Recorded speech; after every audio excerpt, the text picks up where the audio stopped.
Teman-teman, latihan kita malam ini topiknya adalah menghadapi kegagalan dengan kesadaran.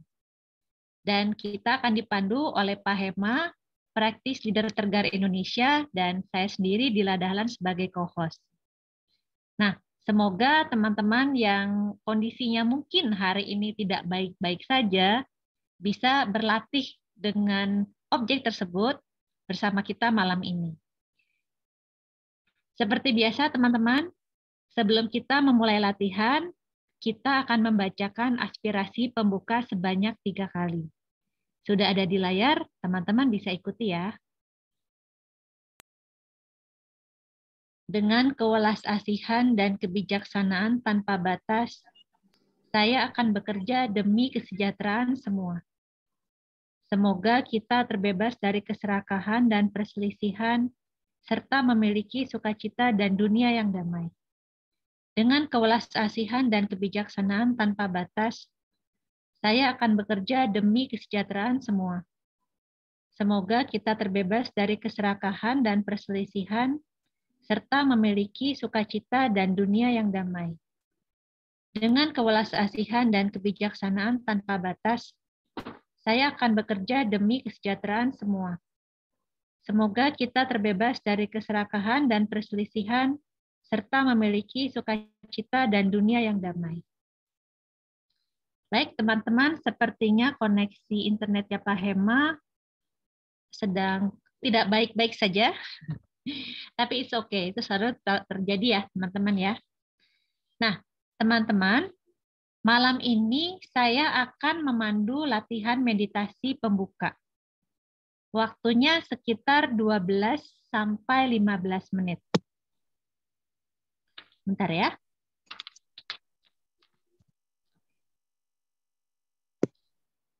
Untuk teman-teman yang pertama kali bergabung, semoga bisa mengikuti instruksinya ya. Mudah kok, instruksinya hanya 2.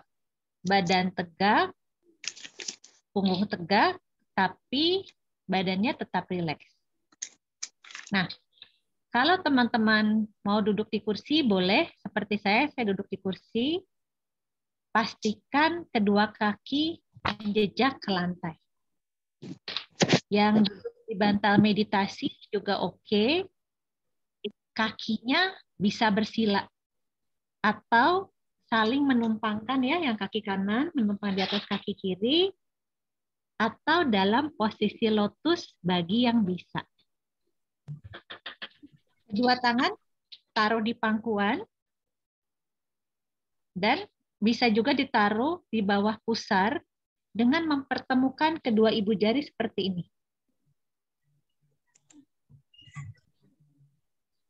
Mata boleh dibuka, boleh dipejamkan. Yang membuka mata, pandangan bisa mengarah sedikit ke bawah ya, teman-teman ya. Nah, yang menutup mata, nanti kalau tiba-tiba badannya goyang-goyang, atau tiba-tiba lihat cahaya-cahaya, yuk langsung buka matanya, stop dulu latihan meditasinya, nanti bisa latihan meditasi lagi, tapi matanya dibuka ya. Tadi suaranya bocor nih ya.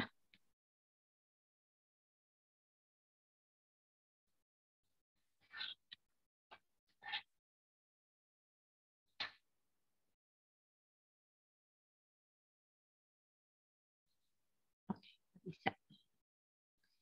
Oke, teman-teman, kita letakkan semua kesibukan kita yang tidak ada habis-habisnya itu, kita bawa tubuh dan batin kita untuk berada di sini.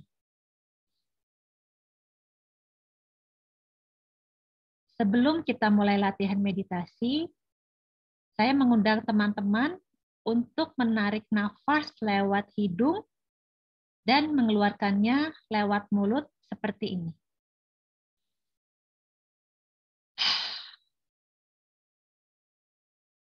Bisa? Kita lakukan sama-sama sebanyak 3 kali ya.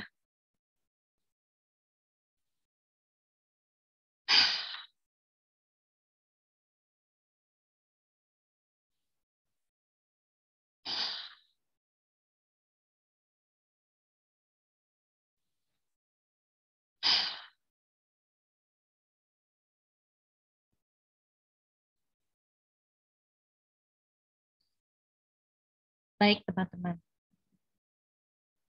Kita beristirahat sejenak di sini apa adanya.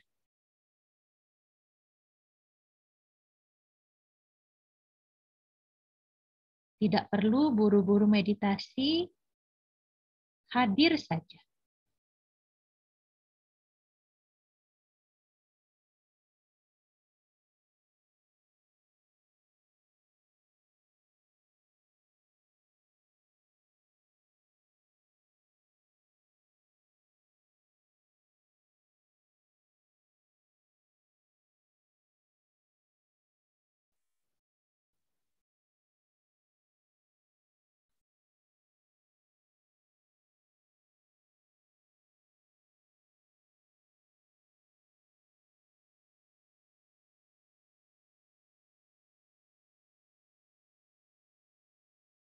Sekarang kita akan melakukan body scanning dari kepala hingga kaki.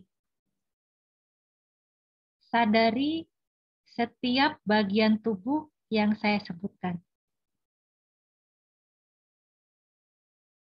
Mulai dengan menyadari kepala.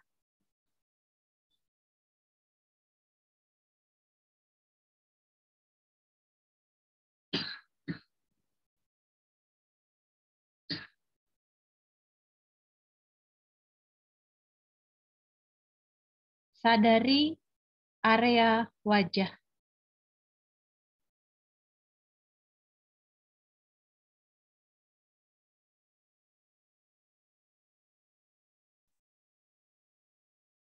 Sadari kening,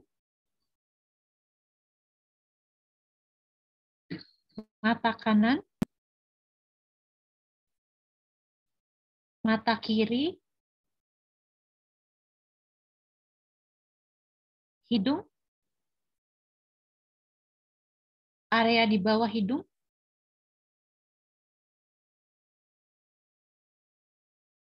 pipi kanan, pipi kiri, area dagu,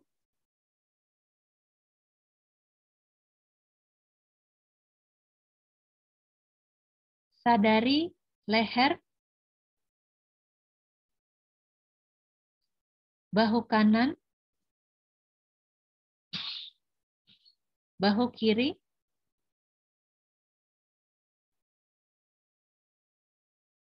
sadari area torso,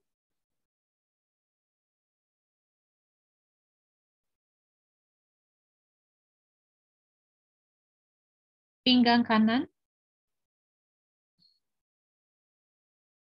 pinggang kiri,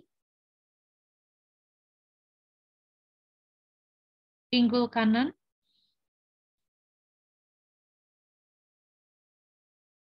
pinggul kiri,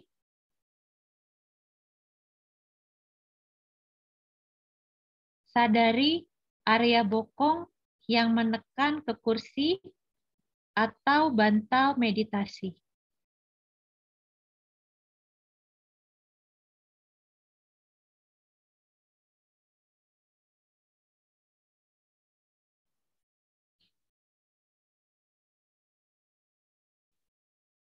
Sadari paha kanan,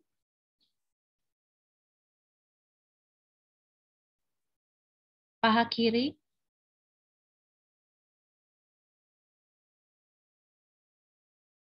lutut kanan, lutut kiri,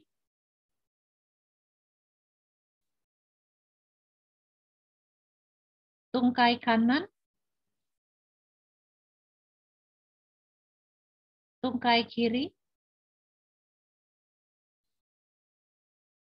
sadari telapak kaki kanan,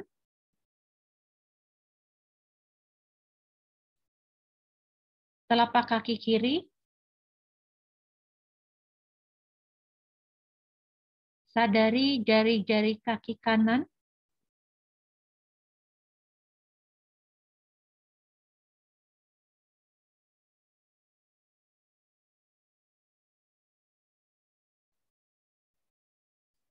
Sadari jari-jari kaki kiri.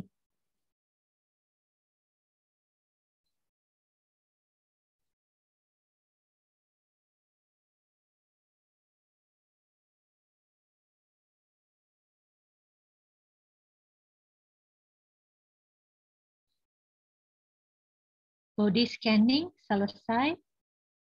Sekarang kita kembali beristirahat apa adanya.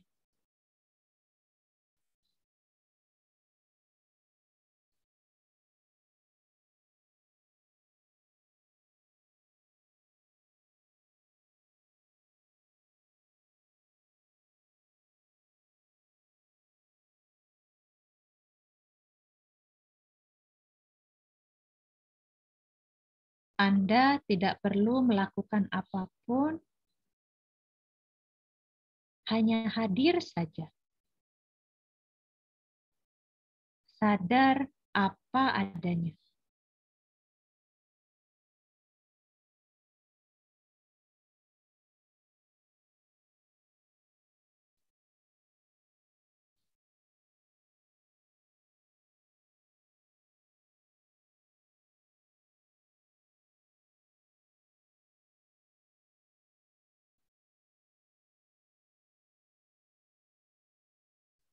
Kalau ada pikiran, amati.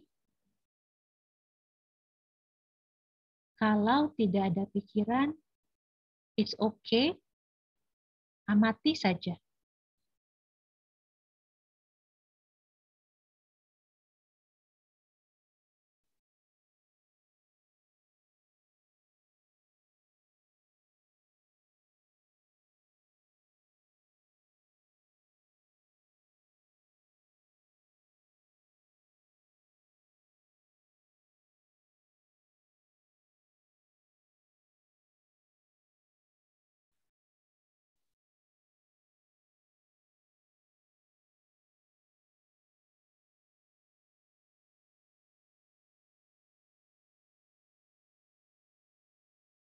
Sekarang kita akan mengamati nafas.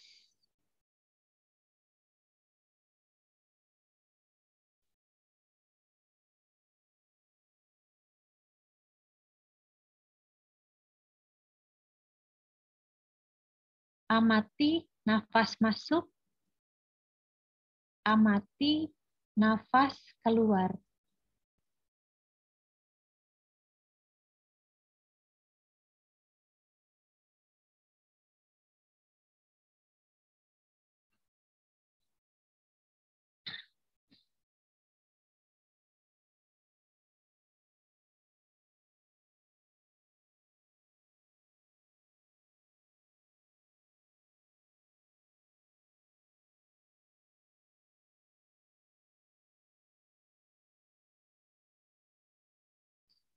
Kita stay di sini untuk mengamati keluar masuknya nafas.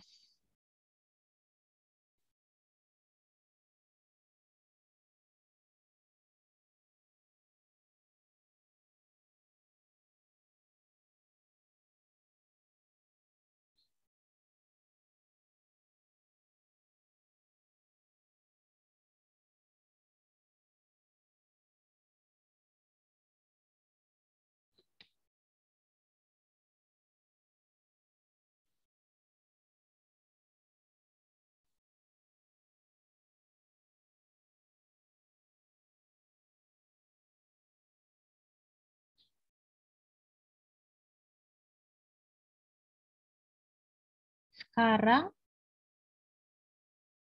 amati perut yang mengembang ketika nafas masuk, amati perut yang mengempis saat nafas keluar.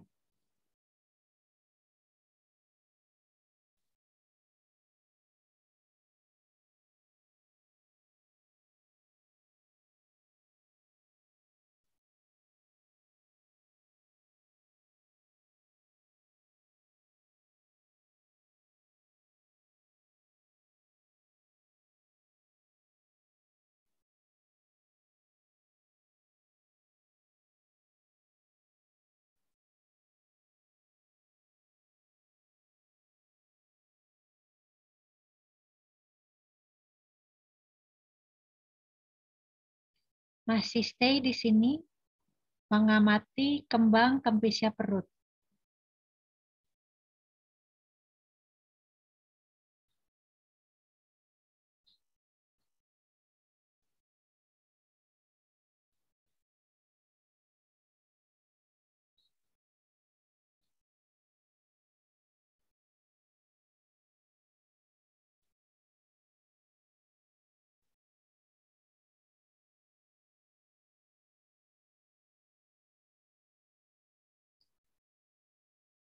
Sekarang amati jeda di antara nafas.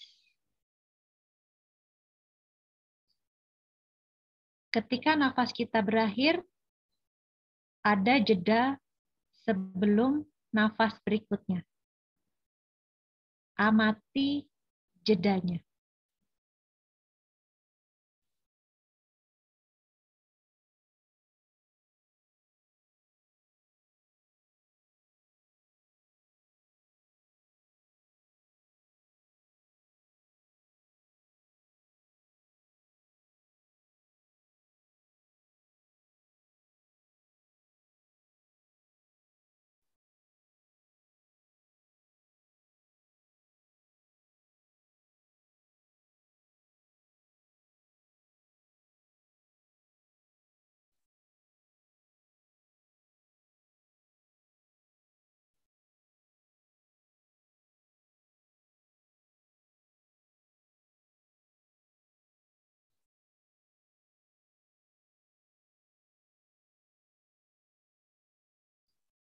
Mengamati nafas selesai, kembali beristirahat apa adanya.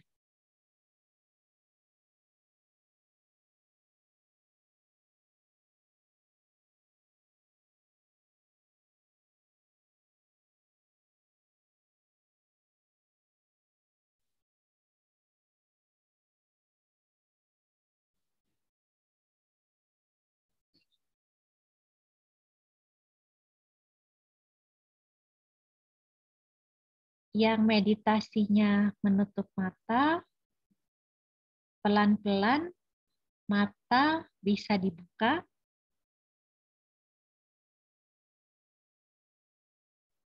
Tidak perlu lagi meditasi, tapi juga tidak hanyut.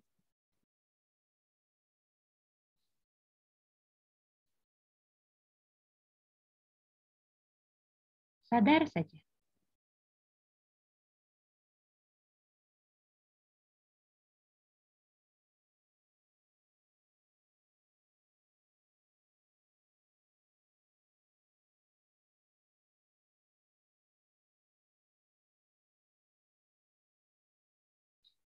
Oke, meditasi kita selesai. Teman-teman boleh ya gerak-gerakan tubuh ya. Bisa memutar bahu secara lembut ke belakang, ke depan, kepala ke kanan, ke kiri, kanan. Mudah-mudahan yang pertama kali ikut meditasi bisa mengikuti ya. Selanjutnya saya undang Pak Hema untuk membawakan sesi kita. Sebentar ya.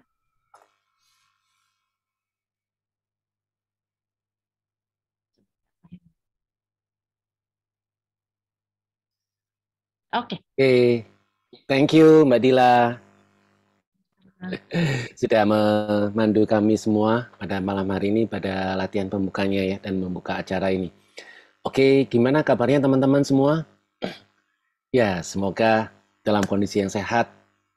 Kalaupun ada yang tidak sehat, semoga segera untuk sehat kembali, pulih kembali ya. Ini saya juga sedang masa pemulihan. Oke, pada malam hari ini topik kita itu adalah menghadapi kegagalan, tapi dengan kesadaran ya. Karena menghadapi kegagalan ini kan banyak atau pada umumnya banyak cara yang dilakukan oleh kebanyakan orang ya. Tapi pada malam hari ini saya ingin share, saya dan Mbak Dila ingin share bagaimana ketika kita menghadapi kegagalan, kita menghadapinya itu dengan kesadaran. Nah, teman-teman, selama kita hidup gitu ya, kayaknya kita pernah ya, paling tidak lah ya, sekali mengalami kegagalan ya, atau berkali-kali. Oke, mungkin pada hari ini pun ada yang merasakan atau ya merasakan sedang mengalami kegagalan nih. Ada nggak?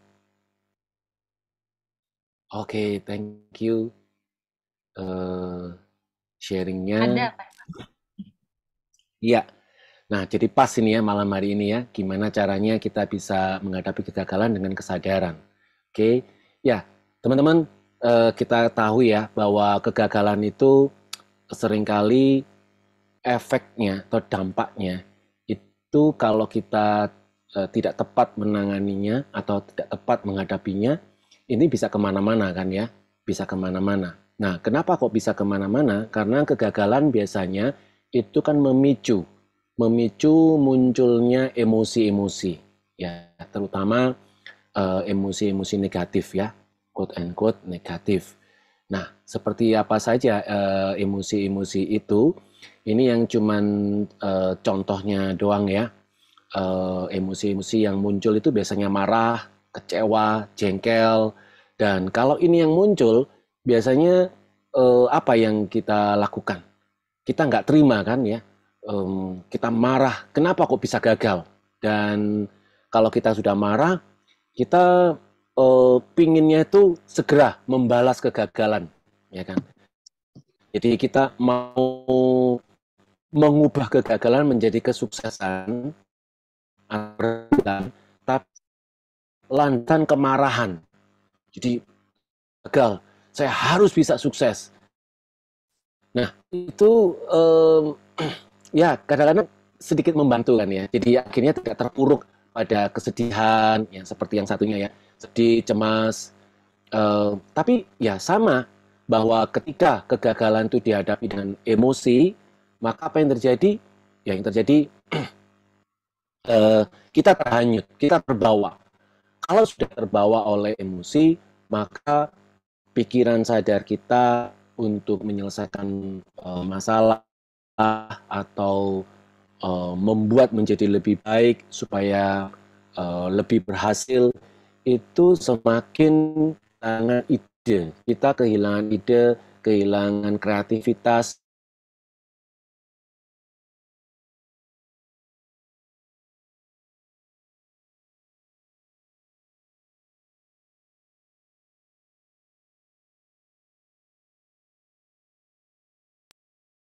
Pak Hema? Iya, Pak Hema kayaknya ada gangguan koneksi sebentar ya, teman-teman ya.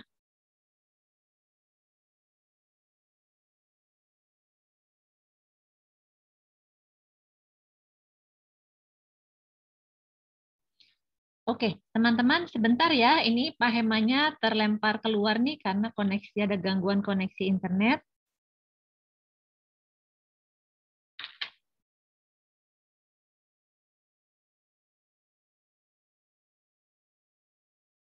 Kita tunggu sejenak, Pak Hema lagi berusaha kembali. Ini salah satu contoh ya teman-teman ya. Banyak hal yang tidak bisa kita kontrol. Sekuat mungkin kita persiapan, ada saja hal-hal yang tidak bisa kita kontrol. Demikian juga dengan kehidupan pada umumnya.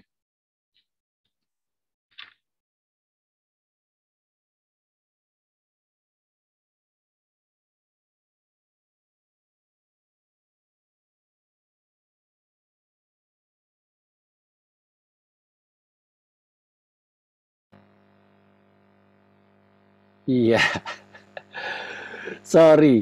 Ya, ini juga termasuk kegagalan, kegagalan koneksi ya. Eh, ya, apa namanya? Baru saja kita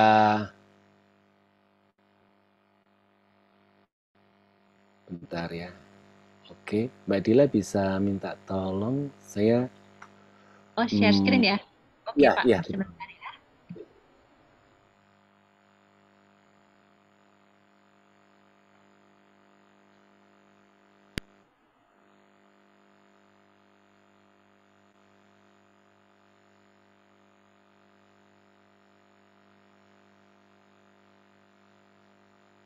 Iya, yang tadi, ya, oke, thank you, Mbak Dila. Iya, jadi ya kegagalan itu eh, selalu membawa pada dampak gitu ya. Seperti barusan yang saya alami nih, kegagalan dalam koneksi. Itu muncul saja, langsung ada muncul satu emosi kecewa gitu ya. Ada rasa jengkel gitu. Duh, ini lagi gitu. Nah, masalahnya adalah kalau kita terhanyut atau terbawa pada emosinya itu tadi, itu yang jadi masalah. Kenapa? Karena kalau kita terhanyut oleh emosi, maka kita kehilangan ide, kita kehilangan gagasan, kita kehilangan pikiran yang jernih untuk menyelesaikan kegagalan itu, supaya kita bisa mengubah kegagalan menjadi keberhasilan. Nah, ini yang terjadi, ya. Nah, belum lagi kalau misalkan kegagalan itu membawa emosi atau memicu emosi sedih, cemas, terus tidak pede, itu akan memberikan ekses yang lebih dalam lagi.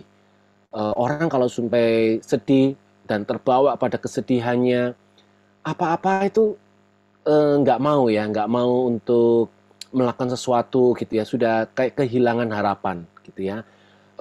Sudah meratapi, sudah berusaha berkali-kali, tapi belum berhasil juga.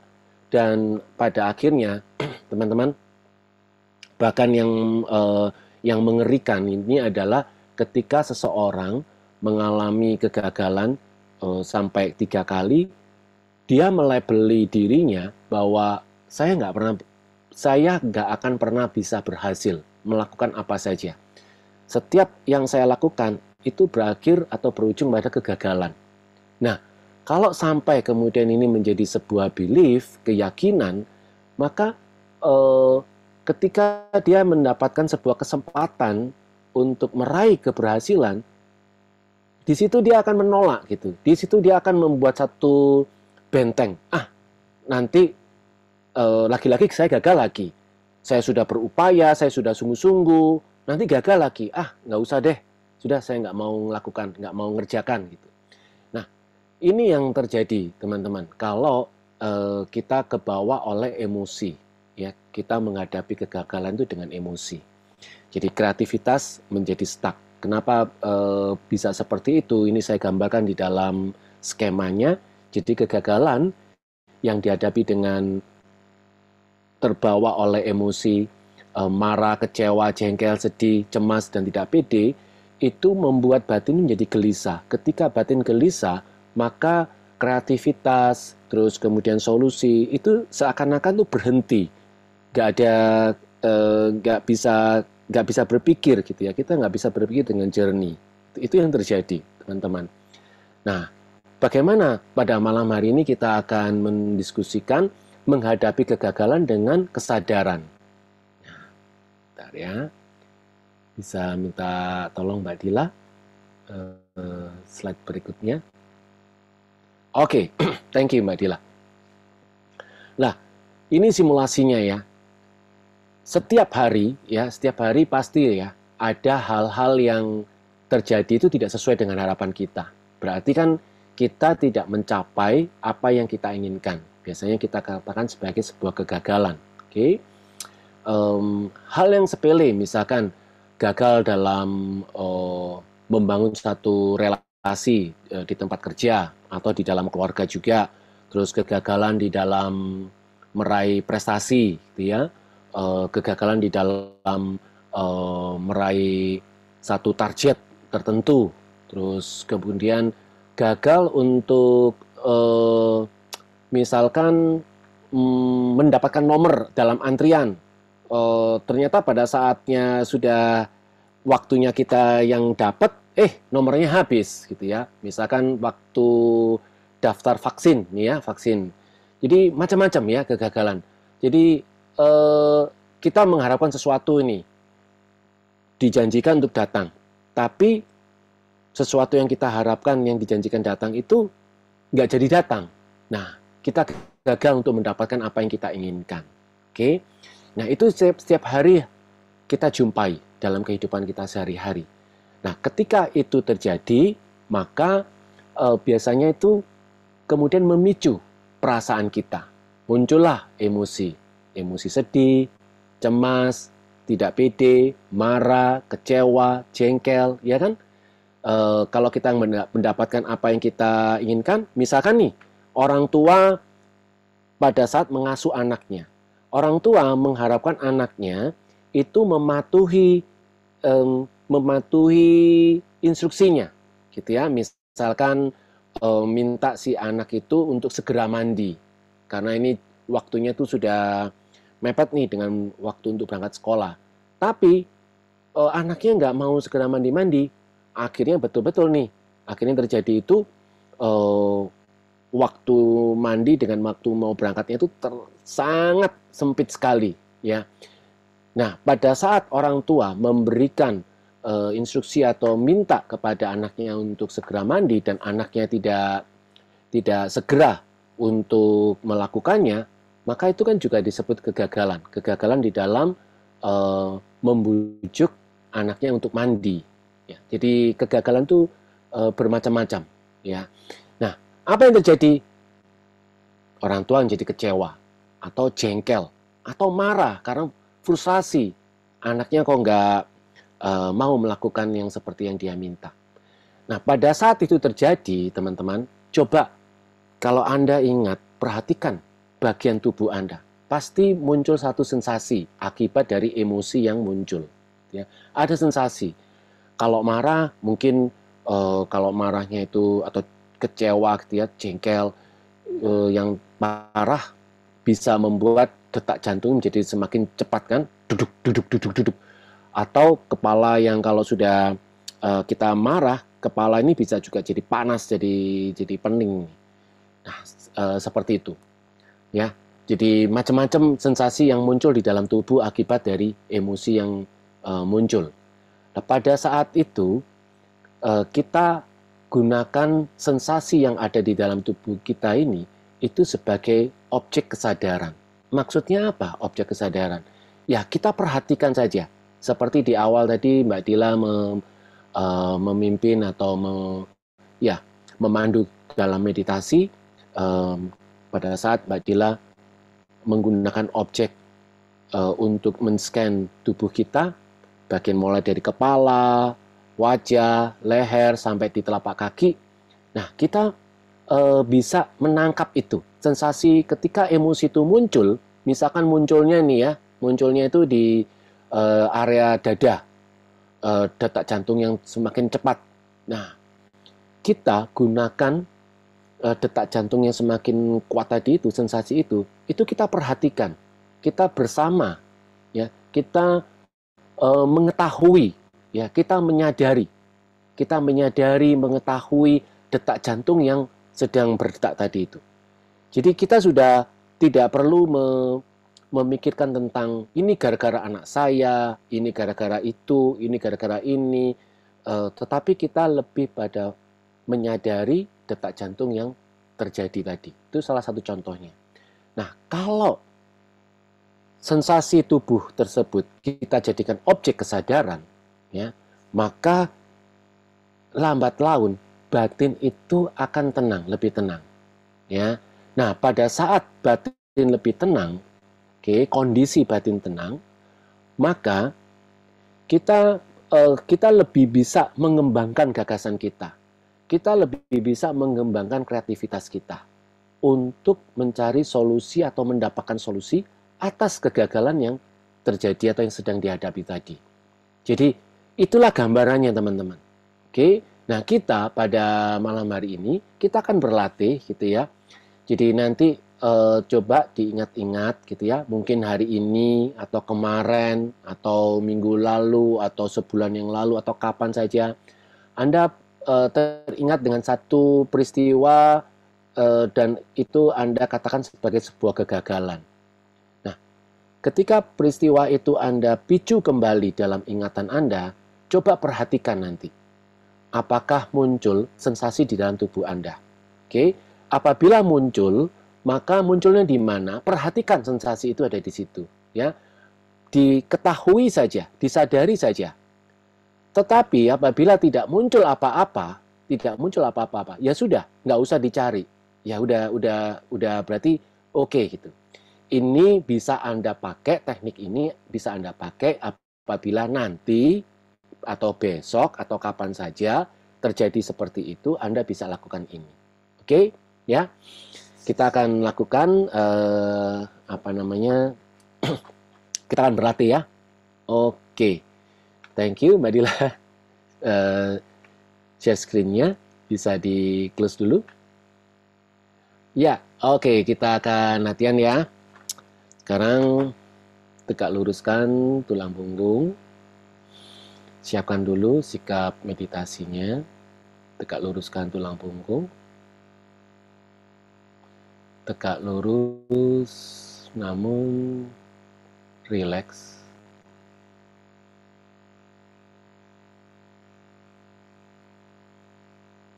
Pejamkan mata secara perlahan dan lembut.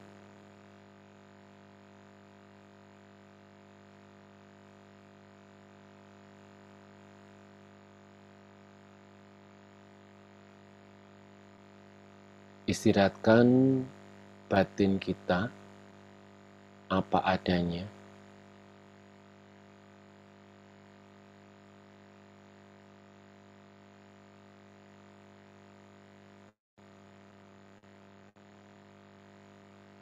Tidak perlu tergesa-gesa untuk bermeditasi, cukup istirahatkan saja batinnya apa adanya.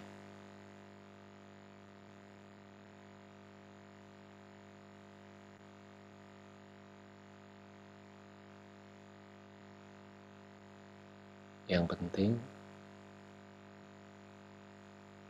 tidak terhanyut.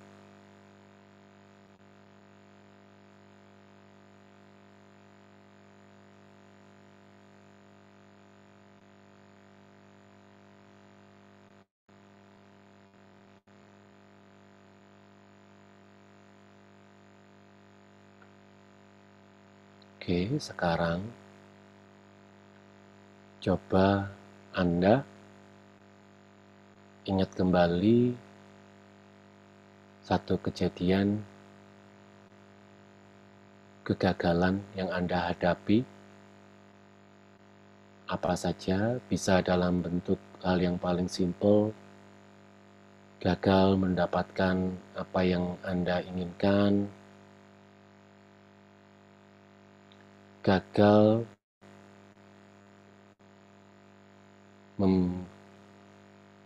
membujuk anak untuk melakukan mandi atau makan,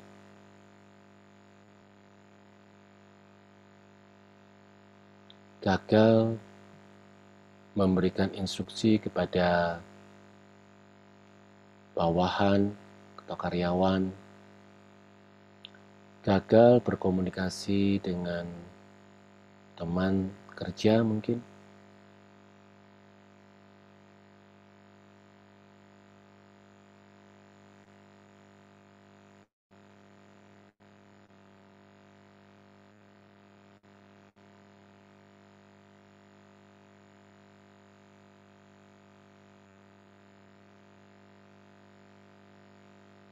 gagal mendapatkan jaringan internet yang bagus, koneksi internet yang baik.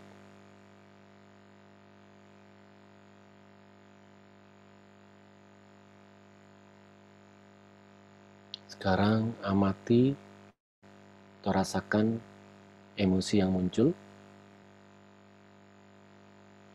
di tubuh, sensasi yang muncul dari emosi yang timbul,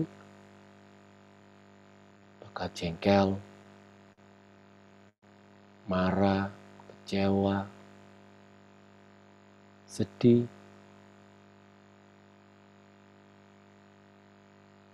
cemas,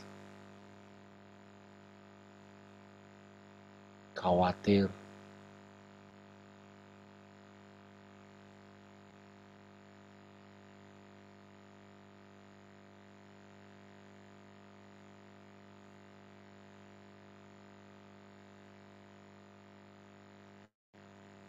cemas karena mungkin harapan omset hari ini tidak masuk.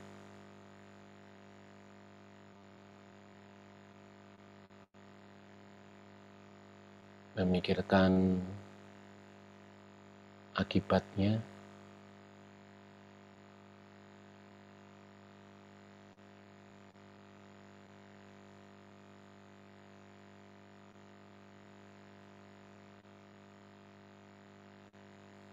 Oke.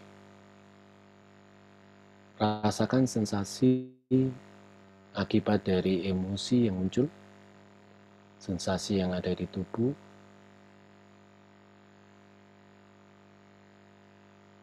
Ketika Anda memikirkan itu, sensasi apa yang muncul di tubuh Anda?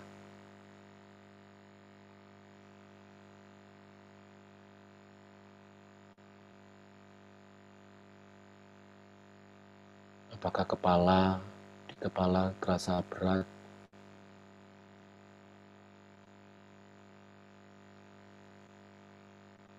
Apakah di dada terasa berdegup kencang? Tangan dingin, kaki dingin mungkin?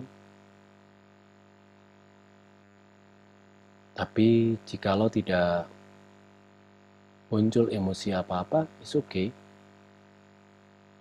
Tidak memunculkan sensasi apa-apa, it's okay. Sekarang sadari saja sensasi itu, tidak perlu dianalisa, tidak perlu diusir, tidak perlu ditolak, juga tidak larut dalam sensasi itu, hanya disadari saja.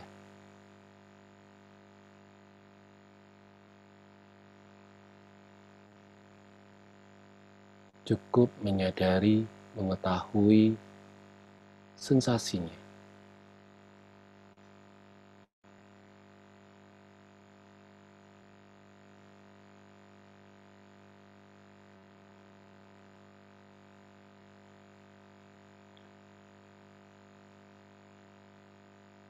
Kita hanya menyadari sensasinya.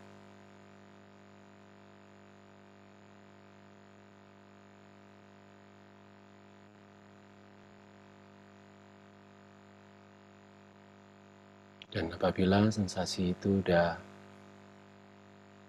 pergi dengan sendirinya, tidak perlu dicari, kita cukup beristirahat apa adanya.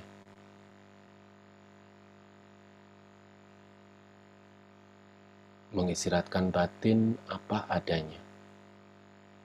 Atau batin beristirahat dengan apa adanya.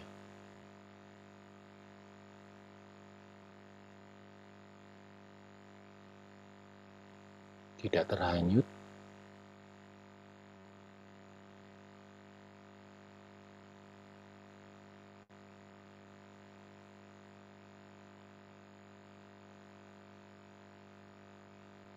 Oke. Perlahan-lahan dengan lembut mata dibuka.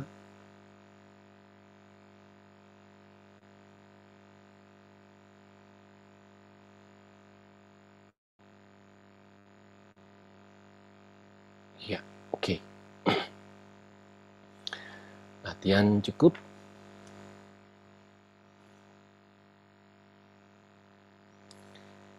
Ya, bagaimana teman-teman? Mungkin ada pengalaman atau ada yang mau sharing terkait dengan kegagalan yang memunculkan emosi dan kita bisa mentransform ya emosi tersebut tidak lagi menjadi sesuatu yang berdampak negatif, tidak lagi berdampak atau membuat kita semakin sempit gitu ya, tapi justru kita bisa mentransform emosi tersebut menjadi satu objek kesadaran gitu ya, dan justru memberikan manfaat kepada kita.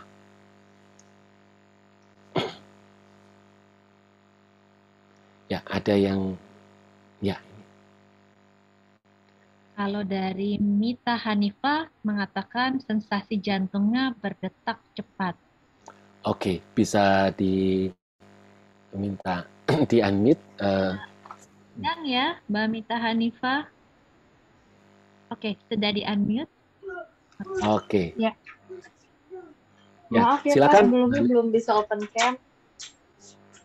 Oke, oke. Ya, tadi sensasinya yang kerasa sih berdetak cepat sama Hmm, tangannya memang dingin, terus ya sensasi panik sih Pak, oke. karena kayaknya rasanya penuh gitu, sesak karena nginget kegagalan yang tadi itu. Oke. Terus apa yang selanjutnya dilakukan oleh Mbak Hanifah? Apakah Iya dirasa. Mm, ya, gimana terus selanjutnya? ya saya ikutin tadi aja sih Pak, ikutin Mm-mm, sensasi yang muncul aja, dirasa-rasain aja kegagalan yang saya hadapin sekarang, mm-mm, sama sensasinya saya sadarin aja yang tadi, jadi akhirnya bisa lebih clear gitu mikirnya, maksudnya kayak oh iya saya ngerasa ketakutan, ngerasa panik gitu, ada perasaan itu, mm-mm. ya udah Oke, disadarin aja dulu buat sekarang gitu. Gitu sih Pak. oke, oke. Oke, Mbak Hanifah pada saat itu menyadari emosinya atau sensasi yang muncul di tubuhnya, atau maksudnya Kalau mengingat-ingat. kalau tadi sih menyadari pertama sensasi kayak oh Hmm, iya ini jantungnya cepet, hmm, hmm, eh terasa sesek gitu, terus hmm, akhirnya menyadari kalau oh ya memang saya tadi gagal gitu hmm, ya, tadi pas banget kebetulan yang disebutin Pak gagal nyuapin anak gitu kan, tapi hmm, jadinya hmm, memang rada baper gitu, oh ya saya tadi gagal nyuapin anak, anak nggak mau makan padahal saya udah nyiapin, saya udah masak gitu kan, hmm. eh ya udah saya terima kegagalan itu gitu, memang hari ini saya gagal gitu. Oh, oke, oke. Iya, iya. Nah, ini tapi pada saat Mbak Hanifah mempraktekkan itu tadi sempat menyadari sensasi yang muncul ya. Iya.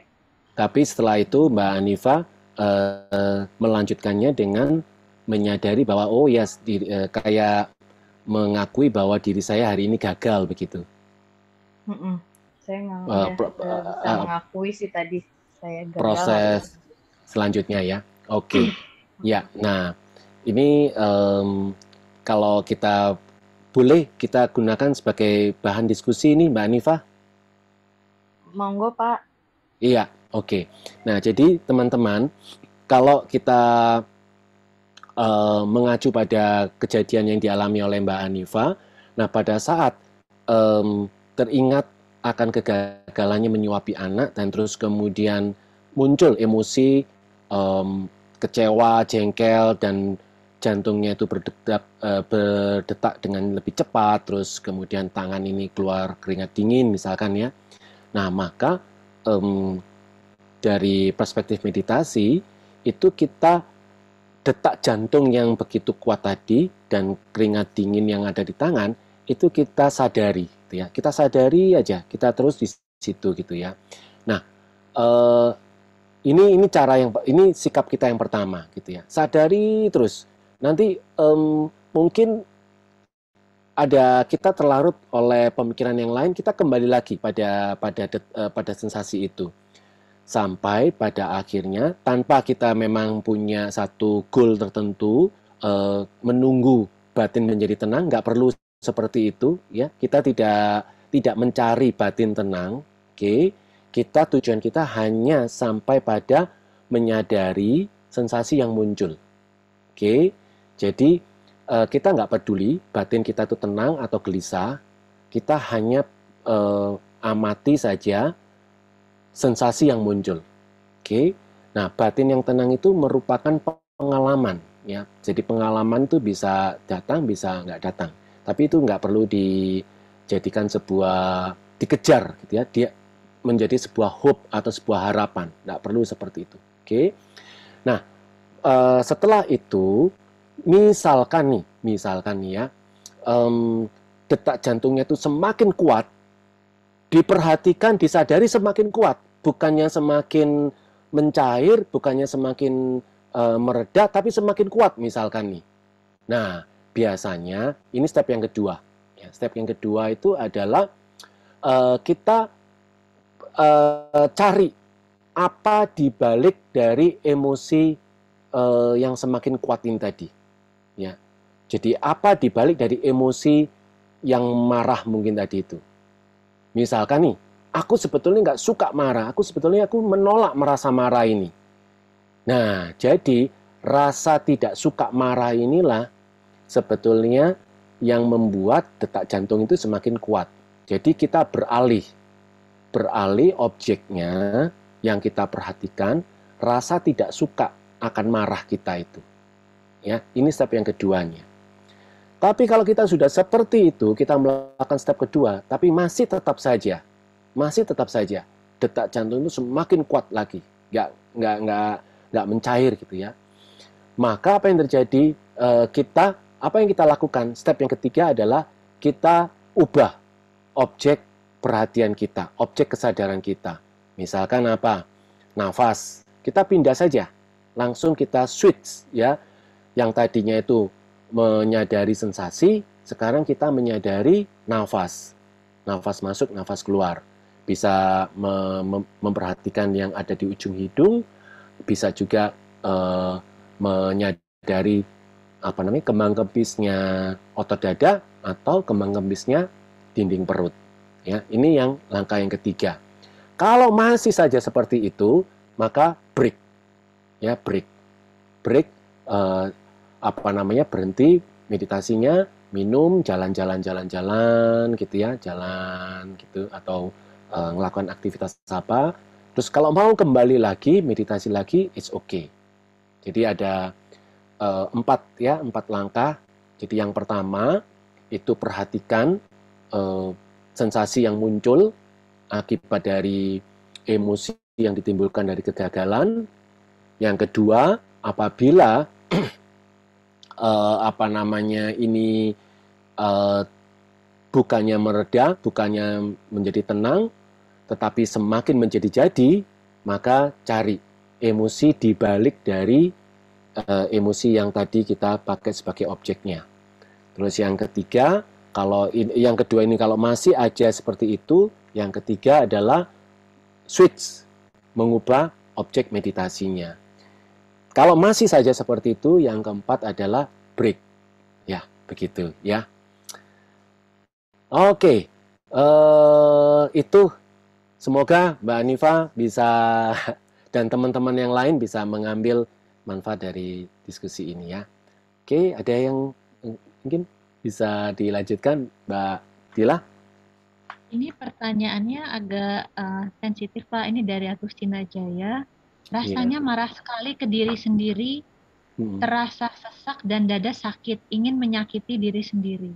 Oke. Nah, kira-kira apakah bisa mengaplikasikan 4 step yang tadi Pak Hema katakan? Iya. Jadi bisa menerapkan 4 step yang tadi saya sempat sharekan itu tadi ya. Dan apabila sampai 4 step ini masih belum membantu, ini ada berarti Anda mungkin perlu atau butuh profesional yang bisa membantu Anda untuk mengetahui ya apa sebab. Mungkin ini ada hal-hal yang sifatnya lebih dalam lagi, yang ada di dalam sangat mendasar gitu ya, yang belum terkuak gitu. Jadi ini butuh profesional, bisa ke hipnoterapis, bisa ke psikolog, bisa ke psikiater gitu.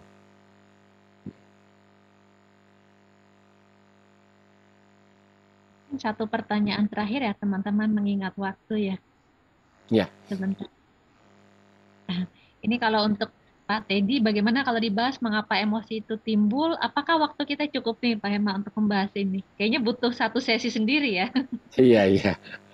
Oke, pendek aja deh. Tapi nanti kita catat ya, Mbak Dila ya. Jadi Oke. ada satu ini ya, keinginan untuk membahas itu ya. Kita bisa tampung, kita akan bahas di pertemuan-pertemuan next pertemuan-pertemuan ya. Pak Hema, secara singkat nih, karena ada Ya, teman-teman yang sedang mencatat 4 ya. step yang Pak Hema sebutkan, boleh tolong disebutkan lagi? Iya, step yang pertama, ketika ada emosi yang muncul karena kegagalan, misalkan ya, eh, kita bisa jadikan emosi tersebut kan pasti munculnya dalam bentuk sensasi, gitu ya. Emosi itu pasti munculnya itu dalam bentuk sensasi di dalam tubuh kita. Nah, itu coba diperhatikan. Sensasi itu munculnya di mana di tubuh kita, gitu ya. Nah, yang langkah pertama itu kita jadikan objek. Jadi sensasi yang dimunculkan oleh emosi kita tadi itu kita jadikan objek. Kita sadari. Contoh, misalkan detak jantung menjadi lebih cepat. Akibat saya itu marah kepada anak, detak jantung saya jadi lebih cepat, gitu ya. Nah, detak jantung saya yang lebih cepat ini, saya jadikan objek untuk objek kesadaran. Itu langkah pertama. Oke, terus langkah yang keduanya, terus kemudian saya sudah menjadikan detak jantung yang cepat itu sebagai objek, tapi kok nggak hilang, malah semakin cepat. Misalkan seperti itu, kan kemungkinan itu terjadi kan ya. Kok semakin cepat gitu ya, kok semakin gelisah, saya semakin nggak enak. Berarti ada emosi di balik emosi marah tadi itu. Nah, biasanya di balik emosi marah tadi itu adalah ketidakinginan.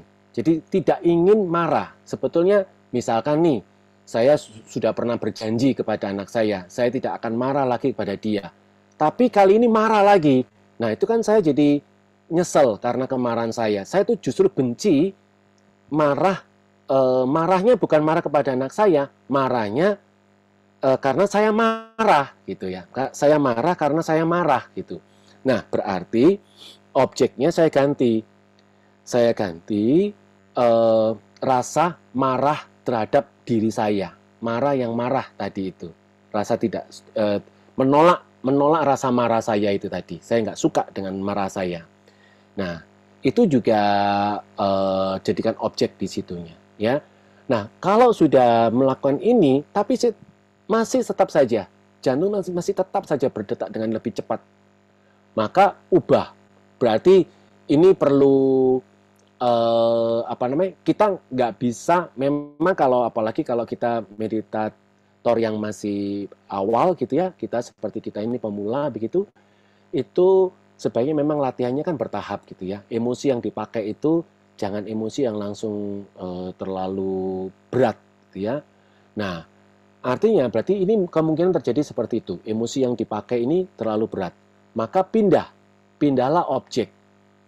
Pindah objeknya, jangan pakai emosi yang tadi maksud saya, gitu ya.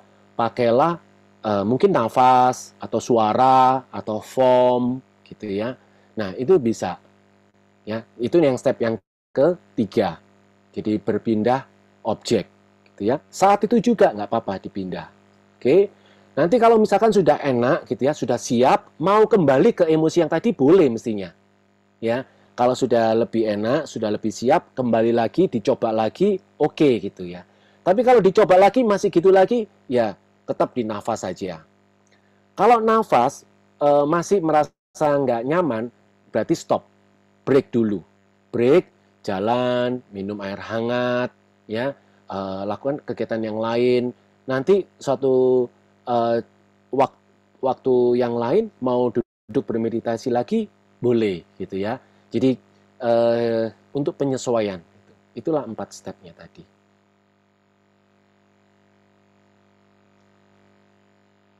Oke, semoga ini menjadi sharing menjadi jelas dan memberikan manfaat kepada kita semua ya. Oke, Mbak Dila, ini juga karena waktu ya, kita tutup dengan dedikasi penutup, silakan Mbak Dila. Terima kasih Pak Hema. Sebentar ya Ya. teman-teman ya. Sekali lagi terima kasih banyak Pak Hema. Terima kasih banyak Sama-sama. untuk Terima semua kasih teman-teman yang teman-teman. telah hadir. Terima kasih sudah berbagi pemikiran, sudah berbagi cerita. Mari kita dedikasikan semua kebaikan dari latihan ini bukan hanya untuk diri kita, tapi mari kita luaskan untuk membawa kebaikan bagi semua makhluk. Melalui kekuatan dari praktek berwelas asih ini, semoga penderitaan diubah menjadi kedamaian, semoga hati semua makhluk terbuka dan kebijaksanaan mereka memancar dari dalam. Melalui kekuatan dari praktek berwelas asih ini, semoga penderitaan diubah menjadi kedamaian, semoga hati semua makhluk terbuka dan kebijaksanaan mereka memancar dari dalam. Melalui kekuatan dari praktek berwelas asih ini, semoga penderitaan diubah menjadi kedamaian, semoga hati semua makhluk terbuka dan kebijaksanaan mereka memancar dari dalam. Baik teman-teman, sekali lagi terima kasih dan semoga kita bisa ketemu lagi di Selasa depan. Terima kasih, selamat malam semua. Terima kasih Mbak Dila, terima kasih semua teman-teman. Terima kasih Pak Hema, terima kasih Pak Jumbo. Terima kasih Pak Joyo. Terima kasih Pak Hema.